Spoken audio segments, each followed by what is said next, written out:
গ্রামের নাম ভাটিয়াপুর। ছোট্ট শান্ত একটা গ্রাম, কিন্তু আজ সবাই একটু চিন্তিত। গ্রামের পুরনো স্কুলের দেয়ালে যে ঘড়িটা ১০০ বছর ধরে ঝুলে আছে, সেটি হঠাৎ এক সকালে উধাও। স্কুলের মাস্টারমশাই বললেন, ওই ঘড়িটা কিন্তু স্রেফ ঘড়ি নয়, এটা নাকি জমিদার হেমন্তর দেওয়া উপহার। শুনেছি রাত ১২টায় ওর কাঁটাগুলো নড়ে, যদিও স্কুল তখন বন্ধ থাকে। এ কথা শুনে গ্রামের দুই বন্ধু রাহুল আর অর্ণব ঠিক করল রহস্যটা ওরাই বের করবে। রাত ১২টায় তারা চুপি চুপি স্কুলে ঢুকে গেল। দরজার পাশে কেবল টিম টিম করে জ্বলছে একটা প্রদীপ। হঠাৎ তাদের কানে এলো টিক টিক টিক।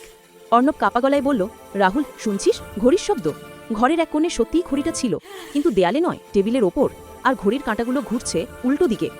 রাহুল ধীরে ধীরে এগোতেই ঘড়ির পেছনের অংশটা খুলে গেল, আর ভেতর থেকে ঝলমলে একটা ছোট বাক্স বেরিয়ে এলো। বাক্স খুলতেই দেখা গেল পুরনো এক চিঠি আর রূপোর মুদ্রা। চিঠিতে লেখা, যেই ঘড়ির রহস্য খুঁজে পাবে সে বুঝবে সময় শুধু কাঁটায় মাপে না, সাহসেও মাপে। নিচে সই, হেমন্তচন্দ্র রায়, ১৮৯৫। রাহুলরা অবাক হয়ে একে অপরের দিকে তাকালো। পরদিন সকালে তারা সব কিছু মাস্টারমশাইকে জানালো। তিনি হাসলেন, বললেন, তোমরা শুধু ঘড়ি ফেরাওনি, গ্রামের পুরনো ইতিহাসও ফিরিয়ে এনেছো। ঘড়িটা আবার তার জায়গায় ঝুলে গেল। এখন যখনই কেউ সময় দেখে মনে পড়ে, কিছু রহস্য সময়ের গায়ে লেখা থাকে, শুধু সাহস লাগে তা পড়তে।